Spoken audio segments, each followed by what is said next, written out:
봄방학을 맞이해서 가족들이 여행을 떠나서 몬트리올에 데려다 주고 돌아왔습니다. 오늘은 2024년 3월 7일 목요일입니다. 마가복음 9장 38절에서 50절을 묵상합니다. 오늘의 본문입니다. 요한이 예수께 여짜오되 선생님 우리를 따르지 않는 어떤 자가 주의 이름으로 귀신을 내쫓는 것을 우리가 보고 우리를 따르지 아니하므로 금하였나이다. 예수께서 이르시되 금하지 말라. 내 이름을 의탁하여 능한 일을 행하고 즉시로 나를 비방할 자가 없느니라. 우리를 반대하지 않는 자는 우리를 위하는 자니라. 누구든지 너희가 그리스도께 속한 자라 하여 물 한 그릇이라도 주면 내가 진실로 너희에게 이르노니 그가 결코 상을 잃지 않으리라.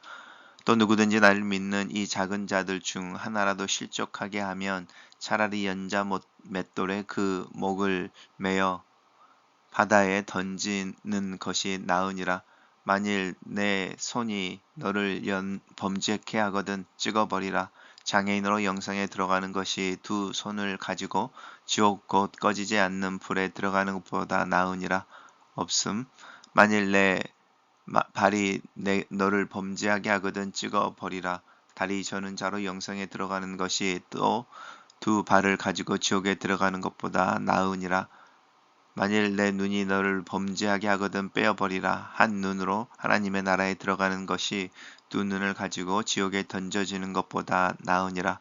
거기에서는 구더기도 죽지 않고 불도 꺼지지 아니하니라. 사람마다 불로써 소금 치듯 함을 받으리라. 소금은 좋은 것이로되 만일 소금이 그 맛을 잃으면 무엇으로 이를 짜게 하리요. 너희 속에 소금을 두고 서로 화목하라 하시니라. 오늘의 본문은 작은 자 또 믿음으로 사는 삶에 대한 예수님의 가르침입니다. 오늘의 본문은 요한이 이야기를 하는데 요한의 형제인 야고보의 별명이 우레의 아들이었습니다. 굉장히 성격이 베드로와는 또 다른 형태로 격정적이고 또 이 단호하고 또 이 광허한 부분들이 있는 것 같습니다. 예수님께 나온 것, 선생님, 우리를 따르지 않는 어떤 자들이 주의 이름으로, 선생님의 이름이죠. 선생님의 이름으로 귀신을 내쫓는 것을 보았습니다. 하지만 그들이 우리와 함께 하지 않음으로 하지 말라고 금했다라고 이야기합니다. 그럴 때 예수님께서 그렇게 금하지 말아라. 내 이름을 의탁하여 능한 일을 행하는 사람은 나를 비방하지 않을 것이다. 우리를 반대하지 않는 자들은 우리를 위하는 사람이다. 이렇게 이야기하면서 너희가 그리스도께 속한 자라 하여 물 한 그릇이라도 주면인데요. 누구든지라고 하는 부분입니다. 예수님이 제자들을 마태복음 8장이나 이제 10장 사이를 보시면 제자들을 그 전도 여행을 떠나게 하실 때에 철저하게 자신들이 만나는 사람의 호의에 근거하여 이제 생활하도록 뭐 돈을 가지고 간다든지 뭐 여벌의 옷을 가지고 간다든지 여벌의 신발을 가지고 가지 못하게 하는 이유가 이제 그 제자들에게 공급하시는 하나님의 은혜를 경험하게 하는 것도 있지만 그들로 하여금 복의 근원이 되게 하는 모습도 있는 거죠. 이 말씀에 근거하면. 그래서 그들을 대접하는 이들이 하늘로부터 상을 받는다라고 하는 부분입니다. 마태복음 25장에 보면 예수님께서 만왕의 왕으로 오실 때에 사람들을 모아놓고 염소와 양으로 나누시는데 그때의 기준도 동일한 기준입니다. 너희가 그리스도께 속한 자라고 하여 이유가 이것인 거죠. 하여 물 한 그릇이라도 너희에게 주면 그 사람들이 결코 상을 잃지 않는다라고 이야기하는 부분입니다. 그래서 호의에 의하여 살아가는 삶이라고 하는 것이 굉장히 불안한 삶이지만 또 어떤 면에서는 그것이 이렇게 그리스도인으로서 살아갈 때 이 세상에서 누군가에게 복이 되어지는 모습이기도 합니다. 누구든지 나를 믿는 이 작은 자들 중에라고 이야기하면서 이제 여기 주님과 함께 있던 사람들 중에 누군가 어떤 그룹을 지칭하는 것이겠죠. 작은 자들 중에 하나라도 실족하게 하면 연자 맷돌을 매어 라고 이야기하는 부분입니다. 여기 믿는 나라고 하는 부분하고요.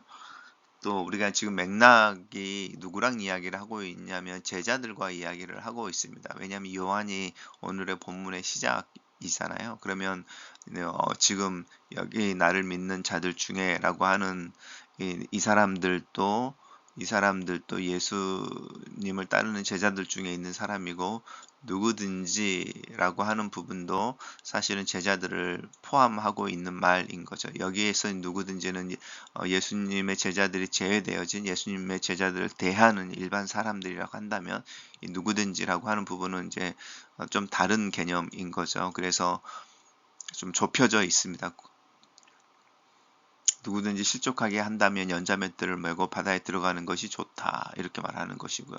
내 손이 너를 범죄하게 하거든. 이라고 하는 부분, 두 손보다는 잘라버리라. 이제 과장법을 쓰는 거죠. 너희들이 이제 사도 바울의 말을 하면 그 죽이라라는 표현을 쓰죠. 너의 옛 자아를 죽이라라는 건데요. 이 죽이라는 표현은 굉장히 극단적인 표현인 거죠. 네가 그렇지 않으면 네가 죽는다라고 말하는 표현인 거죠.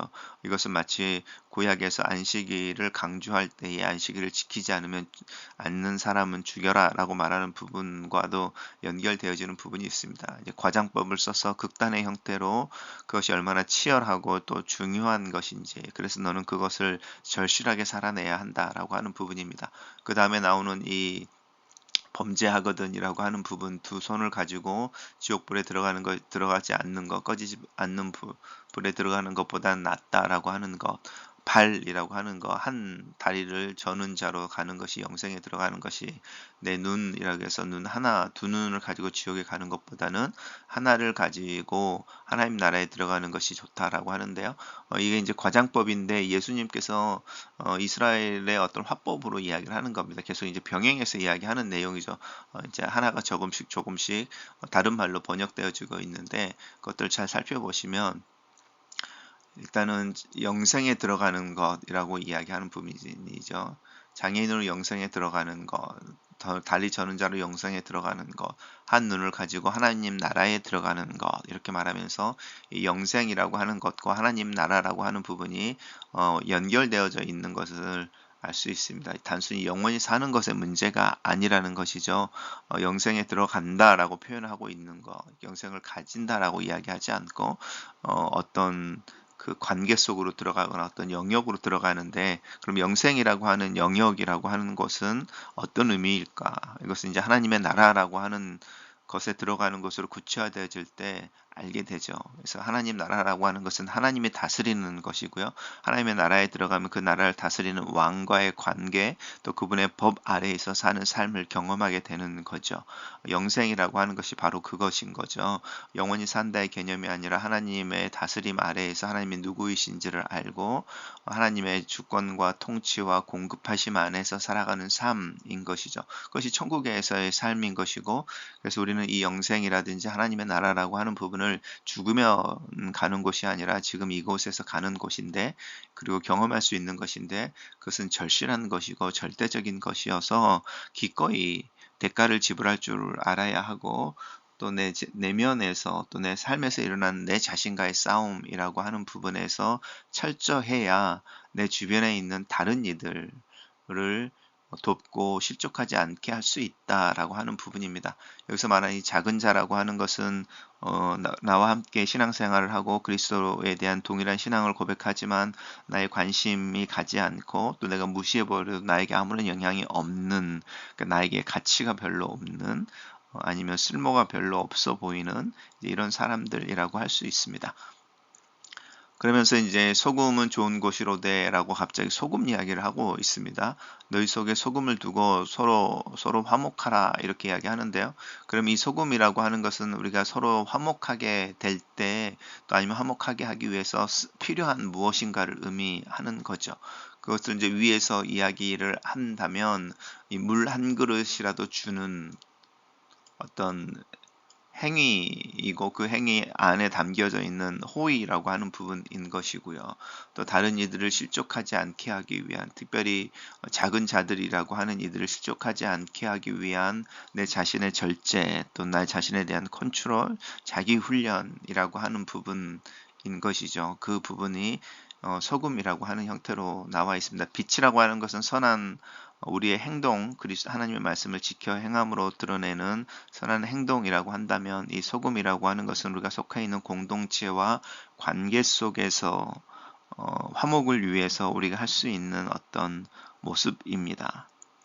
그것이 무엇일지는 개개인마다 좀 고민해 볼 필요가 있겠습니다.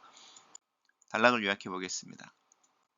작은 자 하나라도 실족하게 하지 말고 자기 자신을 지켜서 스스로 실족하지 말고 정결한 하나님의 제물로 서로 화목하라, 이렇게 정리해 봤습니다. 매일 성경의 묵상 나눔입니다.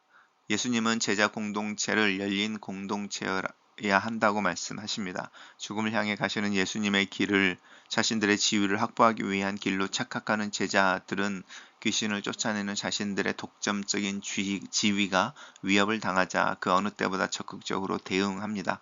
얼마 전 귀신을 내쫓아 쫓는 일에 실패했으므로 자신들의 지위가 흔들릴 것을 더 우려하여 특권의식과 폐쇄성을 동원하여 자신들을 위한 장벽을 쌓습니다.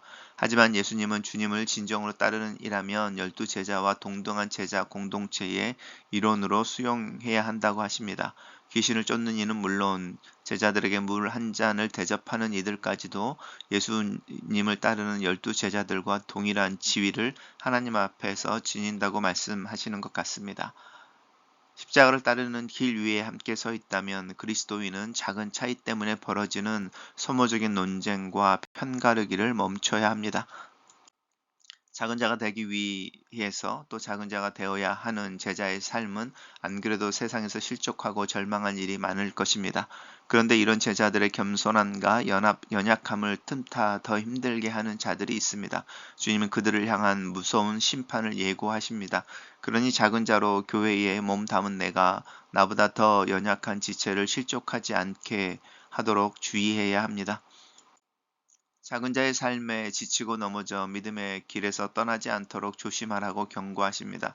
물론 과장된 표현이지만 손과 발과 눈이 우리를 죄의 길로 이끈다면 그것을 제해버리라고 매우 강하게 명령하십니다. 아무리 중요한 지체라도 생명, 즉 하나님 나라를 대신할 수는 없기 때문입니다. 내가 즐겨보고 즐겨 듣고 내 시간과 물질을 쏟으며 내 손발을 움직여 향하는 곳이 현재 내 가치관을 반영하는 것임을 기억해야겠습니다. 불로 소금을 절여서 성전에 드려지는 번제물처럼 그리스도인은 고난과 죽음에 동참하는 희생 제물로 삶을 살아야 합니다.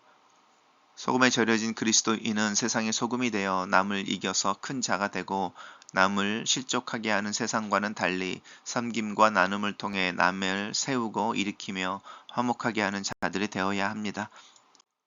글로 쓰는 기도입니다. 살아계신 하나님, 작은 자로 살 수 있는 믿음과 용기를 위해 기도합니다. 다른 이들이 내게 관심을 쏟지 않고 나를 발견하지 못해도 하나님 앞에서 담담하게 일상을 살아낼 수 있는 믿음을 위해 기도합니다. 섬기고 베풀 줄 알되 돌아오는 것에 대한 기대는 없는 소금이 되어 화목하게 하는 삶을 살게 도와 주시옵소서. 그리스도의 뒤를 따르는, 그리스도의 발자취를 따르는 제자로서 내 주변에 있는 이들에게 믿음과 삶의 작은 격려가 되게 하시고 내 삶에 내게 주어진 짐을 감당하여 하루하루를 믿음으로 걷는 제자의 삶을 살도록 나를 도와 주시옵소서.